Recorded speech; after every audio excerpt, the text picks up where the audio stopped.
বিএনপিকে আমরা মনে করিয়ে দিতে চাই, এই ফ্যামিলি কার্ড, কৃষক কার্ড, এই সমস্ত ভেলকিবাজির রাজনীতি আমাদের সাথে করবেন না। রাজনৈতিক প্রশ্ন যদি মীমাংসা করতে না পারেন, বাংলাদেশের মধ্যে সবচেয়ে গুরুত্বপূর্ণ রাজনৈতিক প্রশ্ন হচ্ছে সংস্কার বাস্তবায়ন করতে হবে, গণভোট বাস্তবায়ন করতে হবে। এই রাজনৈতিক প্রশ্ন যদি সুরাহা না করতে পারেন, একটা গণতন্ত্রের দিকে যদি বাংলাদেশকে নিয়ে যেতে না পারেন, কোনো ধরনের উন্নয়নের ভেলকি কিন্তু কোনো কাজে আসবে না। শেখ হাসিনা অনেক উন্নয়ন করেছে।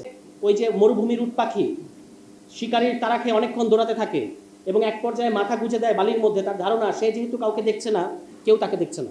আজকে বিএনপির অবস্থা হচ্ছে এরকম। বিএনপি যে বিভ্রান্তি এবং গোজামিলের মধ্যে বাংলাদেশের জনগণের সাথে প্রতারণা করছে, তার ধারণা হচ্ছে যে আমরা কেউ এটা বুঝতে পারছি না।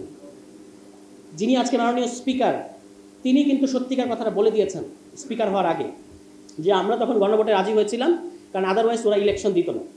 তাদের এটাই ছিল ধারণা, এবং এই কারণেই তারা এখন বলছে যে গণভোটে তখন রাজি হওয়াটা আমাদের একটা কৌশলের অংশ ছিল। কিন্তু কোনটা কৌশল, কোনটা চতুরতা, এটা আপনারা ভুলবেন না। আপনারা সংস্কার নিয়ে যে টালবাহানা করছেন, ভুলে গেলে চলবে না যে রিফর্ম ডিলেইড মানে হচ্ছে রিফর্ম ডিনাইড। আপনারা সংস্কারকে অস্বীকার করার দিকে যাচ্ছেন। এবং ওই দেখেন, গুমের বিরুদ্ধে, মানে গুম প্রতিরোধের জন্য যে অধ্যাদেশটা হয়েছিল, আপনার মানবাধিকার যে অধ্যাদেশ হয়েছে, বিচারক নিয়োগের যে অধ্যাদেশ হয়েছে, মানে গত অন্তর্বর্তী সরকার করেছে, তারপরে আপনার গণভোট অধ্যাদেশ, এগুলো তারা বাতিল করে দিতে চাচ্ছে।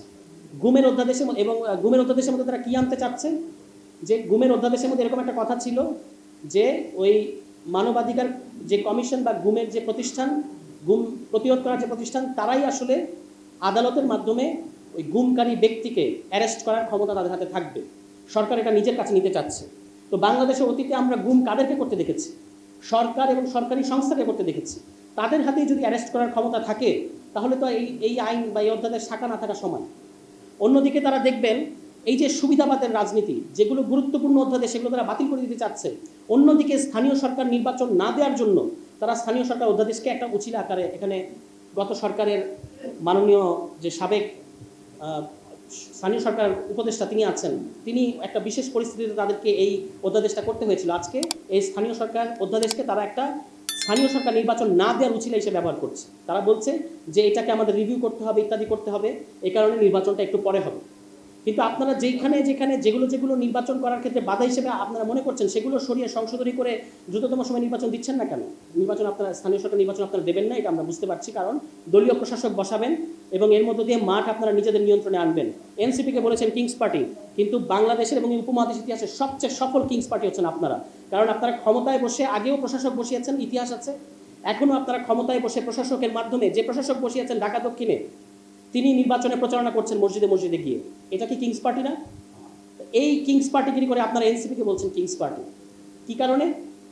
দুই ছাত্র উপদেষ্টার কারণে, যাদের একজন এনসিপিতে যোগই দিল না এবং আরেকজন নির্বাচনই করেন নাই, এবং তফসিলের আগে তারা সরে এসছেন। আর যে নিরাপত্তা উপদেষ্টা নির্বাচনের দিন পর্যন্ত, যিনি ফ্ল্যাগ উড়িয়ে শপথ নিতে গেছেন এবং আরেকটা ফ্ল্যাগ নিয়ে শপথ করে নতুন মন্ত্রণালয় নিয়ে বেরিয়েছেন, তখন কি কিংস পার্টির কথা মনে পড়ে না? তখন কি মনে হয় না যেটা বিএনপিকে সুবিধা দিয়েছে? আপনারা জানেন যে গত সরকারের নিরাপত্তা উপদেষ্টা এই সরকারের পররাষ্ট্রমন্ত্রী হয়েছে। গত সরকারের অ্যাটর্নি জেনারেল এই সমস্ত অধ্যাদেশ, জুলাই সনদ বাস্তবায়ন আদেশ প্রণয়নে যার গুরুত্বপূর্ণ ভূমিকা আছে, সেই অ্যাটর্নি জেনারেল হয়েছেন এই সরকারের আইনমন্ত্রী। এখন তিনি একটা ডিমেনশিয়া পেশেন্টের মতো আচরণ করছেন, যেন তিনি সমস্ত কিছু ভুলে গেছেন আগে, যে তিনি কি আগে অ্যাগ্রি করে এসেছিলেন। তো এই যে আপনারা সরকার হওয়ার আগে অ্যাটর্নি জেনারেল অফিসটা দখল করেছিলেন, নিজস্ব অ্যাটর্নি জেনারেল দিয়েছিলেন, এবং এখন আবার তাকে আইনমন্ত্রী বানিয়েছেন। সেই আইনমন্ত্রী আবার এই সংবিধান সংস্কার নিয়ে কথা বলেন না, বলেন আবার স্বরাষ্ট্রমন্ত্রী। কি এক অদ্ভুত পরিস্থিতির মধ্যে আছে। এবং সবচেয়ে অদ্ভুত, বিএনপিকে আমরা মনে করিয়ে দিতে চাই, এই ফ্যামিলি কার্ড, কৃষক কার্ড, এই সমস্ত ভেলকিবাজির রাজনীতি আমাদের সাথে করবেন না।